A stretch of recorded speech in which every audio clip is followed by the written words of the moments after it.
राधे राधे दोस्तों। आज हम आपको सुनाएंगे एक राजा की कहानी। अगर आप हमारे चैनल पर नए हैं तो प्लीज़ हमारे चैनल अपनी संस्कृति को लाइक करें, सब्सक्राइब करें और शेयर करें। एक बार धर्म और लक्ष्मी में बहस हो गई। धर्म बोला कि मैं बड़ा हूँ, लक्ष्मी कहने लगी कि मैं बड़ी हूँ। दोनों में बहस बढ़ गई। अब दोनों स्वर्ग के राजा इंद्र के पास गए तो इंद्र ने उन दोनों को अचानक अपने पास देखकर पूछा कि क्या बात है। इस पर धर्म, जो लक्ष्मी थी, वह कहने लगी, हे देवराज इंद्र, आप हमारा फैसला करें और बताएं कि हम दोनों में कौन सर्वश्रेष्ठ है। लक्ष्मी ने कहा कि मेरे बिना किसी के जीवन में अर्थहीन हो जाता है, उसका कोई औचित्य नहीं रहता है। मेरे बिना कोई भी सुख सुविधा भोग विलास कोई भी कर्म नहीं हो पाता है। उसके बाद धर्म ने कहा कि हे देवराज इंद्र, बिना धर्म के भी जीवन का कोई औचित्य नहीं रहता है। इसलिए हम चाहते हैं आप हमारा न्याय करें और हमें बताएं कि हम दोनों में कौन सर्वश्रेष्ठ है। अब देवराज इंद्र बड़े धर्म संकट में आ गए। उन्होंने सोचा कि अब मैं यह कैसे बताऊं कि कौन सबसे ज्यादा सर्वश्रेष्ठ है। यदि मैंने लक्ष्मी को सर्वश्रेष्ठ बता दिया तो धर्म से चला जाऊंगा, और यदि मैंने धर्म को सर्वश्रेष्ठ बता दिया तो लक्ष्मी मेरे पास से चली जाएगी। उन्होंने बहुत सोचा और कुछ हल उनके दिमाग में नहीं आया। जब बहुत देर हो गई तो उन्होंने दोनों से कहा कि मुझसे भी ज्यादा न्यायप्रिय धरती पर एक राजा है, उसका नाम विक्रमादित्य है। आप दोनों उसके पास जाओ और उससे अपना न्याय करवाओ, वह दोनों का न्याय बड़ी सरलता से कर देगा। लक्ष्मी और धर्म दोनों पृथ्वी लोक पर आ गए और दोनों राजा विक्रमादित्य के दरबार में पहुंचे और बोले, हे राजन, आप बहुत ही न्यायकारी राजा हैं, आपका देवताओं भी गुणगान करते हैं। हे राजन, आप हमारा न्याय करें। राजा विक्रमादित्य बोले कि ठीक है, पहले आप दोनों मुझे अपनी बात बताओ कि फिर मैं तुम दोनों का किस्सा सुनकर ही यह बताने में समर्थ हो जाऊंगा कि कौन आप दोनों में सर्वश्रेष्ठ है। लक्ष्मी और धर्म ने अपनी अपनी बात राजा विक्रमादित्य को बताई। लक्ष्मी बोली कि हे राजन, यदि मनुष्य के पास मैं ना रहूं तो उसका जीवन अर्थहीन हो जाएगा, इसलिए मैं खुद को बड़ी बता रही हूँ। तभी धर्म बोला, हे राजन, बिना लक्ष्मी के तो जीवन चल सकता है, बिना लक्ष्मी के तो व्यक्ति रह सकता है, पर धर्महीन होने के बाद मनुष्य के जीवन का अर्थ ही समाप्त हो जाएगा। इसलिए राजन, हम दोनों का न्याय करें और बताएं कि हम दोनों में कौन श्रेष्ठ है। राजा विक्रमादित्य बहुत विद्वान थे। वह समझ गए कि यह बहुत ही कठिन न्याय है। यदि मैंने लक्ष्मी को बड़ा बता दिया तो मैं धर्म से विरक्त हो जाऊंगा, धर्म से खाली हो जाऊंगा, मेरे पास धर्म नहीं बचेगा। और यदि मैंने धर्म को बता दिया, अगर मैंने धर्म को बड़ा बता दिया तो लक्ष्मी मुझसे रूठ जाएगी, और अगर मैंने लक्ष्मी को बता दिया बड़ा तो धर्महीन हो जाऊंगा। इसलिए उन्होंने कुछ देर सोचा और निर्णय लिया कि यदि धर्म चला गया तो समझो सब कुछ चला जाएगा, इसलिए मैं धर्म को ही सर्वश्रेष्ठ बताऊंगा। आखिर में उन्होंने दोनों को कहा कि मेरे ज्ञान के अनुसार धर्म ही सबसे महान है। धर्म के बिना जीवन का कोई अर्थ नहीं रह जाता। लक्ष्मी एक बार ना भी रहे तो काम चल जाएगा। अब राजा विक्रमादित्य के इस न्याय से लक्ष्मी को उन पर बहुत गुस्सा आया और वह उनसे क्रोधित हो गई। अब उनका सारा राजपाट, धन, वैभव सब जो है गायब कर दिया लक्ष्मी जी ने। अब वे राजा विक्रमादित्य दर दर के भिखारी हो गए। वे वहां से चलकर एक नदी के पास आए और सोचा, चलो नदी में से कुछ मछलियां पकड़ी जाएं। उन्होंने नदी में से कुछ मछलियां पकड़ लीं, फिर उन्हें भून कर नदी के किनारे रख दिया। उन्होंने सोचा कि पहले स्नान कर लूं और उसके बाद ही मछलियों को खाऊंगा। जैसे ही वे नहाकर बाहर आए तो उन्होंने देखा कि सारी मछलियां जल में कूद गईं। वह समझ गए यह सब लक्ष्मी जी के क्रोध के कारण हुआ है। वह कुछ नहीं बोले। भूखे ही वह अपनी बहन के यहाँ चल पड़े। उनकी बहन को वहां के लोगों ने बताया कि तुम्हारा भाई विक्रमादित्य तुमसे मिलने आ रहा है। बहन ने पूछा कि भाई कैसे हालात हैं मेरे भाई के, और वह कैसे आ रहा है। तो लोगों ने बताया कि वह फटे हाल वस्त्र पहने हुए हैं और पैदल ही चला आ रहा है। उसने कहा कि जाओ मेरे भाई को घोड़ों के अस्तबल में ठहरने को कहो। विक्रमादित्य को घोड़ों के अस्तबल में ठहराया गया और उसके खाने के लिए चोकर की रोटी दी गई। वह समझ गए यह सब लक्ष्मी माता की नाराजगी का असर है, इसलिए उन्होंने वहीं जमीन में खड्डा खोदकर वह रोटियां गाड़ दी और बोले कि हे धरती माता, मैं जब दोबारा यहाँ आऊँगा तो आप यह रोटी इन्हें इसी स्थिति में संभाल कर रखना। फिर वह किसी को बिना बताए वहां से चुपचाप निकल गए। अगले दिन सुबह वह अपने एक परम मित्र के पास पहुंचे। मित्र ने उनका बहुत जोर से स्वागत किया और खाने के लिए तरह तरह के व्यंजन परोसे। राजा विक्रमादित्य जब खाना खाने बैठे तो उन्होंने देखा कि खूंटी पर एक नौलखा हार टंगा हुआ है और वह खूंटी धीरे धीरे उस हार को निगल रही है। वह समझ गए कि यह भी लक्ष्मी माता की कोई चाल है। अब जो है खूंटी उस हार को निगल गई। उन्होंने अपनी सफाई में कुछ नहीं कहा। मित्र जानता था कि विक्रमादित्य ऐसा नहीं कर सकते, पर उनकी पत्नी ने विक्रमादित्य पर आरोप लगा दिया कि उन्होंने ही मेरा नौलखा हार चुराया है। उनका हार विक्रमादित्य ने ही चुराया, यह आरोप उसकी पत्नी ने लगा दिया। तो वहां से विक्रमादित्य चल दिए और चलते चलते वे किसी दूसरे राज्य में पहुंच गए। चलते चलते थक जाने के कारण उन्होंने सोचा कि क्यों न किसी वृक्ष के नीचे थोड़ी देर आराम कर लिया जाए। इधर उस राजा के जिसके राज्य में राजा विक्रमादित्य पहुंचे थे, उस राजा के यहाँ चोरों ने चोरी की थी। वह धन उन्होंने लाकर सोते हुए राजा विक्रमादित्य के पास रख दिया। इधर राजा के सैनिक चोरों को ढूंढते हुए जब वहां पहुंचे तो देखा कि सारा धन विक्रमादित्य के पास पड़ा हुआ है। उन्होंने समझा कि असली चोर यही है, क्योंकि इसी के पास धन बरामद हुआ है। अब जो सैनिक थे उसे चोर समझकर उसको राजा विक्रमादित्य को पकड़कर राजा के पास ले गए। राजा ने पूछा कि तुमने ही यह धन चुराया है? तो विक्रमादित्य ने कहा, राजन, यह धन मैंने नहीं चुराया है, पर उसके पास अपनी बात को सत्य करने के लिए कोई भी सबूत नहीं था जिससे वह अपनी बात को सिद्ध कर सके। उसके पास इस चीज का कोई भी साक्ष्य नहीं था। इसलिए राजा ने सजा के रूप में उनके दोनों हाथ और दोनों पांव कटवाने का हुक्म दे दिया।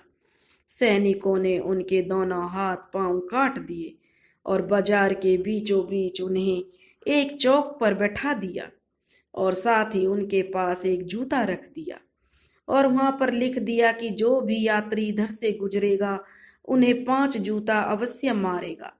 जो भी राही वहां से गुजरता उन्हें 5 जूते मारता।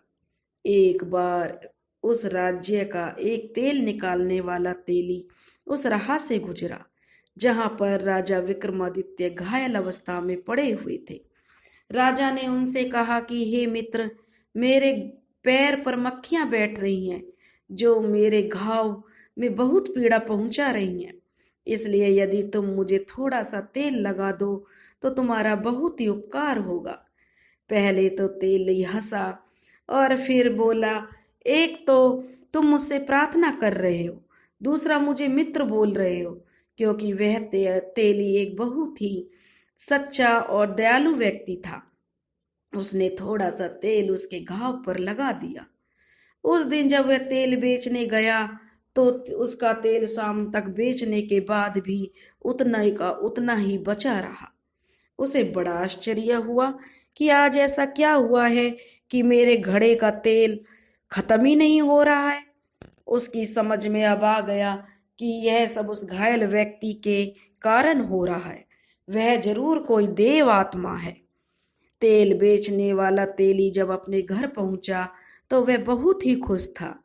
उसकी पत्नी ने उसकी खुशी का कारण पूछा तो उसने सुबह की सारी बात अपनी पत्नी को बता दी कि कैसे एक लूले लंगड़े व्यक्ति को उसने जो तेल लगाया है।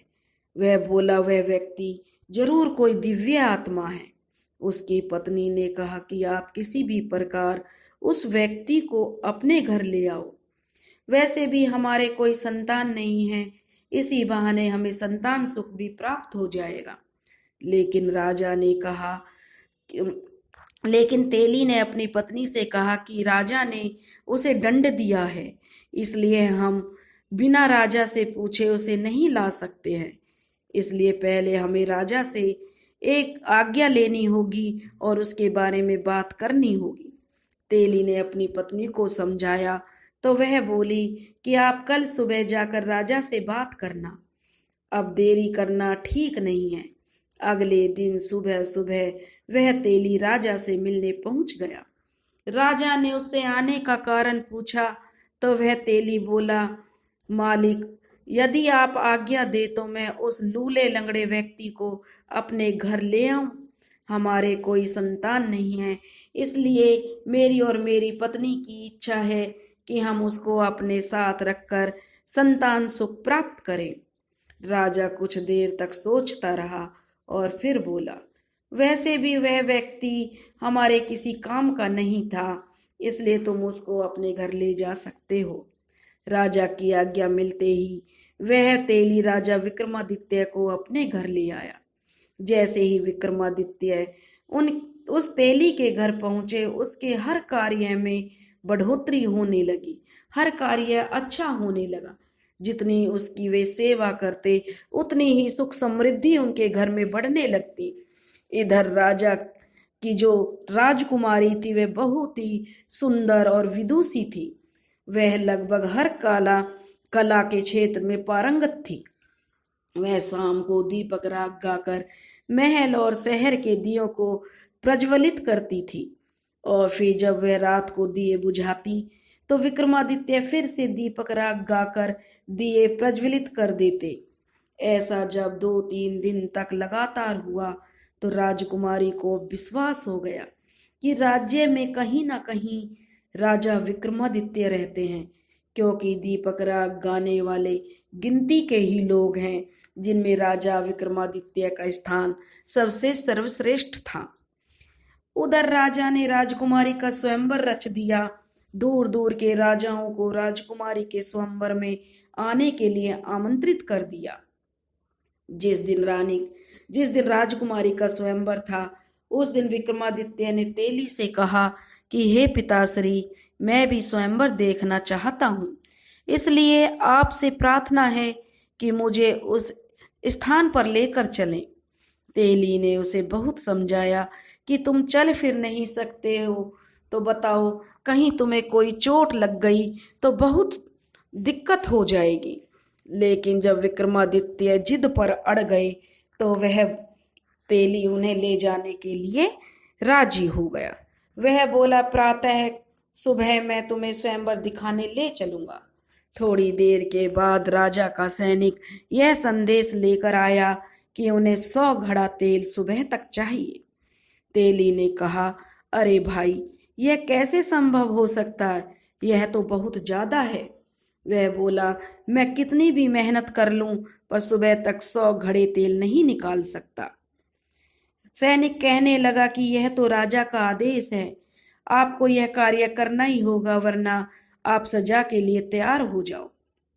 अब तेली बहुत ज्यादा घबरा गया। उसे बहुत तनाव में देखकर वह यह तो असंभव कार्य है, तो यह सोच सोचकर वह बहुत दुखी हो रहा था। तभी विक्रमादित्य ने पूछा कि पिताश्री, आप इतना चिंतित क्यों हैं? तो तेली ने अपनी चिंता का कारण राजा विक्रमादित्य को बताया और कहा कि राजा ने 100 घट मंगवाए हैं सुबह तक, इसके कारण कि मैं ये 100 घड़े सुबह तक तेल नहीं निकाल सकता, इसकी चिंता मुझे बहुत हो रही है, क्योंकि यह बहुत ही असंभव कार्य है। तब राजा विक्रमादित्य ने कहा, पिताश्री आप चिंता ना करें, आप मुझ पर विश्वास कर लें, कल हम उन्हें 100 घट तेल अवश्य दे देंगे। तेली को विक्रमादित्य की शक्तियों का भान था। उसने राजा को कहकर 100 घड़े तेल के लिए मंगवा लिए। अब सैनिक 100 घड़े लेकर तेली के घर में रख गया। रात में राजा विक्रमादित्य तेली से बोले, अब आप दोनों आराम से सो जाएं, मैं रात में 100 घड़े तेल निकाल दूंगा। तेली की पत्नी बोली, बेटा तेरे तो हाथ पैर भी नहीं हैं, बता तू कैसे बैलों को चला पाएगा। विक्रमादित्य ने कहा कि माँ तू निश्चिंत होकर सो जा, मैं सब काम कर लूंगा। रात में विक्रमादित्य ने 100 घड़े तेल निकाल दिया। सुबह जब राजा के सैनिकों ने देखा तो वे आश्चर्य में भर गए। तेली और तेलिन तो दोनों ही अपूर्ण विश्वास हो गया था उन्हें, जो तेली और उसकी पत्नी तेलिन थे, कि जरूरी यह लड़का कोई देवता है, इसलिए अब कोई चिंता नहीं करनी चाहिए। अगले दिन तेली ने विक्रमादित्य को नहला धुला कर नए वस्त्र पहना दिए, फिर उनको ले जाकर स्वयंवर से दूर बैठा दिया। कुछ समय उपरांत राजा और राजकुमारी सब स्वयंवर में की जो सभा लगी थी उसमें आ गए। जब राजकुमारी को चुनाव करने के लिए भेजा गया तो उन लोगों में वह राजा विक्रमादित्य को देखने लगी, परंतु उसे राजाओं में किसी भी राजकुमार में ऐसा तेज नहीं दिखाई पड़ा कि वह विक्रमादित्य के जैसा लगे। तभी उसकी निगाह दूर बैठे उस अपंग व्यक्ति पर गई उसे देखकर उसमें बहुत तेज दिखाई पड़ा। उसका तेज देखकर वह समझ गई कि जरूर यही राजा विक्रमादित्य है। बस फिर क्या था, वह माला लेकर और उस ओर चल पड़ी और उस अपंग के पास पहुंचकर माला उसके गले में डाल दी। वहां मौजूद सभी राजा राजकुमार और लोग आश्चर्यचकित होकर देखने लगे कि आखिर राजकुमारी ने ऐसा क्यों किया। राजकुमारी के घर के लोगों ने कहा, लगता है राजकुमारी की तबीयत सही नहीं है, इसलिए उसे यह गलती हो गई है। सबने राजकुमारी को पंखा करने लगे, जल पिलाने लगे और फिर दोबारा से उसे माला देकर कहा कि जाओ अपने जो वर का चयन करो। राजकुमारी फिर माला लेकर विक्रमादित्य के गले में डाल दी। वहां मौजूद जन समूह को लगा कि राजकुमारी का सच में स्वास्थ्य ठीक नहीं है, इसलिए वह इस प्रकार का व्यवहार कर रही है। इतनी सुंदर राजकुमारी आखिर किसी अपाहिज के गले में माला क्यों डाल रही है। आखिर में लोगों के सुझाव से राजकुमारी को फिर से मौका दिया गया कि वह अपने सही वर का चुनाव कर सके। इस बार भी राजकुमारी ने विक्रमादित्य के गले में ही माला डाली। राजकुमारी के व्यवहार से राजा और राजकुमार सभी क्रोधित हो गए। राजकुमारी के पिता से बोले, आपकी पुत्री को यदि एक अपाहिज से ही विवाह करना था तो हम सबको आपने आमंत्रण क्यों भेजा। राजा भी बहुत शर्मिंदा था, पर क्या करते, सामाजिक रीतियों का पालन तो हर पिता माता को करना पड़ता है। इसलिए उन्होंने राजकुमारी का विवाह उस अपाहिज व्यक्ति से करवा दिया और राजमहल से विदा होकर राजकुमारी राजा विक्रमादित्य के साथ उस तेली के यहाँ आकर रहने लगी। तेली और तेली की पत्नी इस बात से बहुत चिंतित थे कि राजकुमारी आखिर उनके साथ कैसे रह पाएगी। वह तो राजकुमारी है, बड़े महलों में सुख सुविधाओं में रहती है और हम कहाँ मामूली से तेली हैं। पर राजकुमारी ने उनकी इस चिंता को भी निरर्थक साबित कर दिया। वह उनके साथ सहजता से ही घुल मिल गई और उनके साथ आराम से रहने लगी। विक्रमादित्य ने राजकुमार से कहा कि आज उनका हिरण का मांस खाने का मन है और वह राजकुमारी से कहने लगे कि वह जाकर अपने भाइयों से ताजा शिकार किए गए किसी हिरण को मांग कर ले आए। राजकुमारी का मन नहीं था कि वह जाकर भाइयों से कुछ मांगे, पर वह अपने पति की इच्छा को भी नहीं मारना चाहती थी। इसलिए मन मार कर वह अपने भाइयों के पास गई। जब उसकी भाभियों ने उसके आने का कारण पूछा तो उसने बता दिया कि उसके हिरण का मांस खाने की इच्छा है। वह विक्रमादित्य की इच्छा को अपनी इच्छा बता गई। वह नहीं चाहती थी कि उसके पति के बारे में उसकी भाभियां कुछ गलत कहें। फिर भी भाभियों ने उसके पति के बारे में उसे बहुत सुनाया। बोली, जब हिरण का मांस का इतना ही शौक था तो किसी अच्छे राजकुमार को चुनती। राजकुमारी उनकी जली कटी बातें सुनकर वापस आ गई, क्योंकि उसकी भाभियां कह रही थी, शौक तो बड़े बड़े अच्छे अच्छे रखती हो, मांस खाना है हिरण का, तो राजकुमार को क्यों नहीं चुना जो तुम्हारे लिए शिकार करके लाते। तुमने तो उस अपंग को चुना है जो अपना भी ख्याल नहीं रख सकता है, तो वह तुम्हारी इच्छाओं को कैसे पूरी करेगा। यह सुनकर जो राजकुमारी थी वह वापस विक्रमादित्य के पास आ गई और आकर उन्हें सारी बात बताई। अब राजा विक्रमादित्य ने कहा कि कोई बात नहीं, तुम उनसे मेरी तलवार और घोड़ा मांग लाओ। राजकुमारी बोली, ठीक है। जब वह जाने लगी तो विक्रमादित्य को कुछ याद आया, तो उन्होंने कहा कि रुको, यह रुमाल है मेरा, इसे ले जाओ।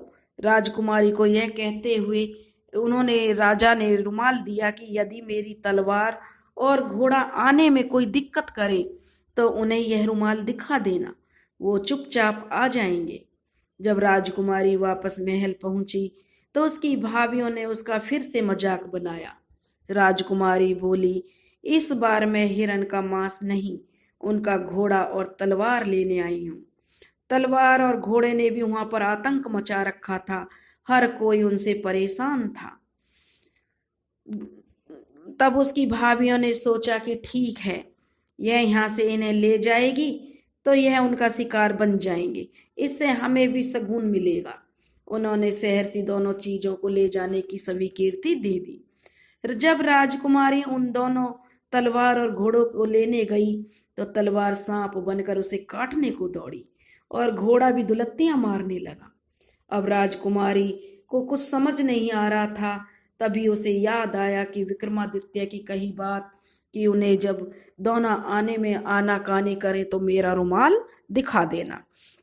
उसने तुरंत रुमाल निकालकर उसे दिखा दिया। विक्रमादित्य का रुमाल देखते ही दोनों शांत हो गए। राजकुमारी ने तलवार उठा ली और घोड़े की लगाम पकड़कर वापस विक्रमादित्य के पास तेली के घर आ गई। जब शाम होने को हुई तो विक्रमादित्य ने राजकुमारी से कहा कि अब वह उसे घोड़े की पीठ पर बैठा दे, आज वह शिकार खेलने जाएगा। राजकुमारी ने कहा कि आप कैसे घोड़े की सवारी कर पाएंगे। विक्रमादित्य ने जब जिद की तो राजकुमारी और तेली ने मिलकर उसे घोड़े पर बिठा दिया, पर बिना किसी पकड़ के वह घोड़े से गिरने लगे। राजकुमारी यह देखकर बहुत दुखी हुई और उसकी आंखों में आंसू भर आए। उसने अपने आंखों के आंसुओं को छुपाने के लिए अपना चेहरा दूसरी ओर घुमा लिया। तभी उसे लगा जैसे घोड़े की लगाम को कोई उनके हाथों से खींच रहा है। उसने जल्दी से घूमकर विक्रमादित्य की ओर देखा तो वह आश्चर्य से हैरान रह गई। उसने देखा राजा विक्रमादित्य पूर्ण शरीर से घोड़े पर सवार थे। वह बहुत खुश हो गई। उसकी आंखों में यह जानने की जिज्ञासा भर आई कि यह सब आखिर क्या है। विक्रमादित्य ने उसे आश्वासन दिया कि शिकार से लौटने के बाद वह सारी बातें उसे बता देंगे। जब वह जंगल में पहुंचे तो उन्होंने जो भी शिकार किया उसके कान और पूंछ काट लिए और शिकार वहीं छोड़ दिया। उधर राजकुमारी के भाई भी शिकार पर गए हुए थे। उन्होंने जंगल में बिना कान पूंछ के जब ताजा शिकारों को देखा तो उन्हें लालच आ गया। उन्हें लगा कि यह ताजा शिकार उनके लिए तो किसी इनाम से कम नहीं है। उन्होंने वे सारे शिकार उठा लिए और वापस अपने महल की तरफ चलने के लिए मुड़े। उन्होंने इसके लिए शिकारी को धन्यवाद दिया कि उन्हें ज्यादा मेहनत नहीं करनी पड़ी और उन्हें शिकार हुए हाय मिल गए। अभी वह कुछ दूर ही चले होंगे कि उन्हें बहुत तेज प्यास लगाई। उन्होंने अपने घोड़ों को पास के एक पोखर के पास मोड़ दिया। जब वे वहां से जैसे ही जल पीने के लिए उतरे तो उन्हें एक आवाज ने उन्हें रोक दिया, पानी पीने से रोक दिया। उन्होंने आवाज की दिशा में देखा तो पाया कि एक योगी खड़ा था। एक राजकुमार ने योगी से जल पीने के मना करने का कारण पूछा तो योगी बोले कि हे राजकुमारों, यहाँ का जल मेरी अनुमति के बिना कोई दूसरा जीव नहीं पी सकता है। पर राजकुमारों को प्यास के कारण उनका तो बहुत बुरा हाल था। जल के लिए वे योगी से प्रार्थना करने लगे। योगी ने कहा कि अगर तुम जल पीना चाहते हो तो इसके लिए तुम्हें अपने दोनों कूलों को गर्म सिक्कों से दगवाना पड़ेगा। अब पानी के बिना उनका जो जीव थी वह सूख चुकी थी। पानी के बिना वे अधमरे हो गए थे। इसलिए योगी की शर्त मानने के अतिरिक्त उनके पास कोई और चारा नहीं था। इसलिए शर्त के अनुसार उन्होंने अपने दोनों कूलों पर सिक्कों से दगवाया। फिर जल पीकर वो रवाना हो गए। इधर विक्रमादित्य जी योगी बने हुए थे, अपने निवास स्थान पर लौट आए। घर पहुंचते ही जिज्ञासा से भरी राजकुमारी तेली और उसकी पत्नी उनके चारों तरफ एकत्रित हो गए और बोले, हे देवताओं की तरह दिखने वालों, तुम अपना परिचय देकर हमारे भीतर जन्मी इस उत्कंठा का शमन करो। राजा विक्रमादित्य को लगा कि अब उन्हें अंधकार में रखना सही नहीं है। वे बोले, हे धर्मपिता और माता, मैं राजा विक्रमादित्य हूँ। फिर उन्होंने अपनी आप बीती सारी बात उन्हें बता दी। जब उन्हें पता चला कि वो राजा विक्रमादित्य हैं तो वे उनके चरणों में गिर पड़े और अनजाने में हुए अपराध के लिए क्षमा मांगने लगे। राजा विक्रमादित्य ने उन्हें समझाया कि वे तो उनसे नाराज नहीं हैं, अपितु उन लोगों ने तो अपने स्वजनों यानी जो मेरे अपने परिवार वाले थे उनसे भी ज्यादा अच्छा व्यवहार उनके साथ किया है। अगले दिन सुबह राजा विक्रमादित्य राजकुमारी को फिर राजमहल में यह कहकर भेजा कि इस बार तुम अपने भाइयों से शिकार की मांग करना। यदि आनाकानी करें तो बोलना कि वो अपने उन शिकारों को केवल दिखा भर दे। जब वो शिकार को दिखाने पर राजी हो जाएं तो तुम्हें शिकार दिखा दें तो तुम उनसे पूछना कि उन शिकारों के कान और पूंछ कहाँ हैं। फिर विक्रमादित्य ने पिछली रात जंगल में घटी सारी घटना उन्हें बता दी और एक थैला उन्हें थमा दिया। वे बोले, आखिर तुम्हें यह थैला उनके सामने पलट देना, फिर मेरे बारे में उन्हें बता देना। इस बार राजकुमारी बिना किसी संकोच के भाइयों के घर चल पड़ी। इस बार भी परिस्थितियां वही जन्मी थी जो पिछली बार थी। अपनी ननंद को देखकर उसकी भाभियां डींगे हाँकने लगी तो राजकुमारी ने वह थैला जो विक्रमादित्य ने उन्हें दिया था उनके सामने पलट दिया। थैले में भरे कान और पूंछ नीचे बिखर गए। भाभियों ने आश्चर्य से पूछा कि यह सब क्या है। तब राजकुमारी बोली कि आप अपने पतियों से ही पूछो और उनसे पूछो थैले में भरे कान और पूंछ नीचे बिखरे हुए कान और पूंछ जो नीचे बिखरे हुए हैं वो कल पोखर में जल पीने गए थे तो उन्होंने उसका क्या भुगतान किया। जब भाइयों की पत्नियों ने उनसे पूछा तो सबने पिछली रात की सारी घटना बता दी। भाभियों ने आश्चर्य से राजकुमारी से पूछा कि उसके पास ये कान पूंछ कैसे आए तो उसने बताया कि वह योगी कोई और नहीं स्वयं उसके पति थे। भाभियों ने व्यंग से कहा कि यह कैसे हो सकता है, यह तो संभव ही नहीं है। एक अपाहिज भला यह सब कैसे कर सकता है। तब राजकुमारी ने बता दिया, जिसे वह अपाहिज कह रहे हो वह राजा विक्रमादित्य है। राजा विक्रमादित्य का नाम सुनते ही महल में खलबली मच गई। यह सूचना जब राजा को मिली तो वे भी घबरा गए। आखिर में उन्होंने राजा विक्रमादित्य को दंड जो दिया था। राजा, राजकुमार और मंत्रीगण सभी तेली के घर की ओर दौड़ पड़े। राजा और राजकुमार सभी राजा के पैरों में गिरकर क्षमा याचना करने लगे। राजा ने उन सबको कहा कि आप लोग दुखी ना हो। यह मेरे धर्म की परीक्षा थी, इसलिए आप लोगों की जो बुद्धि थी वह भ्रष्ट हो गई थी। अतः आप लोग यह बात अपने दिमाग से निकाल दो कि मैं आप लोगों से नाराज हूं। अब सब खुश हो गए और जो राजा था वह राजा विक्रमादित्य और अपनी बेटी को महल में ले गए। उनकी खूब आवभगत की। कुछ दिन वहां रहने के बाद राजा ने वहां से विदा ली और पूजे साजो सामान के साथ राजा ने उन्हें बहुत धन दौलत देकर विदा किया। राजा विक्रमादित्य उस राज्य से माल असबाब के साथ रवाना हुए। राजा ने भी उन्हें भरपूर सम्मान दिया। सैनिकों ने पूछा कि अब राजन हमें किस ओर चलें, तो विक्रमादित्य ने कहा कि आप लोग मेरी बहन के घर की ओर चलो। जब लोग विक्रमादित्य की बहन के नगर के पास पहुंचे तो बहन को उसके गुप्तचरों ने पहले ही समाचार दे दिया था कि उसका भाई विक्रमादित्य आ रहा है। तो उसने अपने कर्मचारियों से पता किया कि विक्रमादित्य किस परिस्थिति में आ रहा है। तो गुप्तचरों ने बता दिया कि वह पूरे लाव लश्कर के साथ आ रहा है। पूरे तो बहन ने तुरंत ही राज्य के कर्मचारियों से उनके भव्य स्वागत के लिए कहा और बोली उसे विशेष महल में ठहराया जाए। जब विक्रमादित्य बहन के नगर में पहुंचे तो बहन जो उनके लिए बेहतरीन व्यंजन बनाकर उनके स्वागत में पहुंची। राजा विक्रमादित्य ने वह भोजन करने से मना कर दिया और बहन को लेकर वे उसी गौशाला में पहुंचे जहां वह उस बहन ने पहले आए थे तो ठहराया था और भूसे की रोटी उन्हें खाने के लिए दी थी। एक जगह जमीन खोद कर उन्होंने सूखी रोटियां निकाली जो उस समय बहन ने उनके खाने को भेजी थी। जब उन पर लक्ष्मी जी रुष्ट थी, बहन बहुत शर्मिंदा हुई। उसे अपने किए पर बहुत शर्मिंदगी हुई। लेकिन विक्रमादित्य ने कहा, बहन मुझे इस बात का कोई दुख नहीं, पर तुम्हें संबंधों की मर्यादा का पालन करना चाहिए था।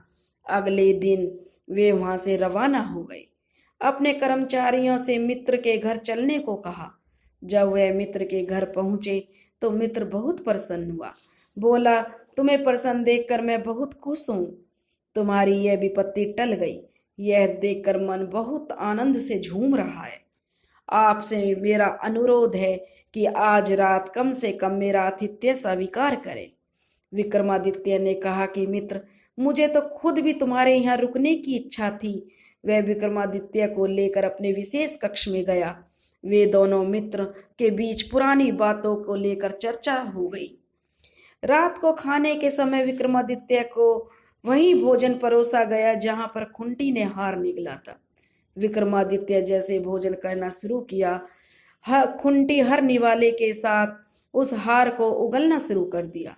विक्रमादित्य जैसे ही भोजन समाप्त किया, रानी ने नौलखा हार खुंटी पर टंगा दिखाई पड़ा। तभी राजा की निगाह खुंटी पर गई तो वह वहां उन्हें खोया हुआ नौलखा हार टंगा दिखा। राजा के आश्चर्य का कोई ठिकाना नहीं था। उन्होंने रानी से कहा कि यह कैसी अनोखी घटना है। इस हार की चोरी का इल्जाम तुमने मेरे मित्र विक्रमादित्य पर लगाया था। तब मैंने तुमसे कहा था कि ऐसा कार्य मेरा मित्र कदापि नहीं कर सकता। जो दुनिया की तकलीफों को हरता रहता है, क्या वह एक तुच्छ हार के लिए इतना गिर सकता है? जाओ अपना हार ले लो। रानी को अपने व्यवहार पर बहुत शर्मिंदगी हुई। उसने हाथ जोड़कर विक्रमादित्य से क्षमा मांगी। तो राजा विक्रमादित्य बोले कि हे राजन, मेरी मति को उस समय विक्रमादित्य से क्षमा मांगी और कहने लगी, हे राजन, उस समय मेरी बुद्धि को न जाने क्या हो गया था। मेरे अपराध की कोई क्षमा नहीं है। मैं चाहती हूँ आप मुझे माफ कर दें, मेरी माफ करके मेरा दुख दूर करें। तभी विक्रमादित्य ने कहा कि आप लोग ज्यादा दुखी ना हो, वह सब तो समय का खेल था। मुझ पर माता लक्ष्मी रुष्ट थी, इसलिए वो सारी घटनाएं घटी। फिर उन्होंने वे सारी बातें विस्तार पूर्वक बताई और फिर अगले दिन अपने राज्य के लिए रवाना हो गए। जब वे अपने राज्य पहुंचे तो लक्ष्मी माता नगर के द्वार पर खड़ी हुई उन्हें मिल गईं और वे बोली, हे राजन, तुम सर्वश्रेष्ठ हो और मैं गलत थी, तुम बिल्कुल सही हो। इसलिए मैंने तुम्हें जो दंड दिया उसके लिए मैं दुखी हूँ। क्या पुत्र अपनी माता को क्षमा नहीं कर सकता? विक्रमादित्य माता लक्ष्मी के पांवों में गिर पड़े और बोले, हे माँ, आप ऐसी बातें ना करें। आपकी परीक्षा से मेरा भी निखार हो गया है, इसलिए मैं आपका आभारी हूँ। विक्रमादित्य ने विनम्रता से माता लक्ष्मी बहुत प्रसन्न हुई और बोली, हे विक्रमादित्य, मेरा तुझको आशीर्वाद है। जब तक जब तक यह दुनिया रहेगी लोग तुम्हें नहीं भूल पाएंगे। और आशीर्वाद देकर माता लक्ष्मी अंतर्ध्यान हो गई। राजा अपने नगर में खूब पहुंच गया और बहुत सुखपूर्वक वह अपना जीवन व्यतीत करने लगा। दोस्तों, अगर कहानी अच्छी लगी हो तो प्लीज़ ज़्यादा से ज़्यादा लाइक करें, शेयर करें और सब्सक्राइब करें। राधे राधे।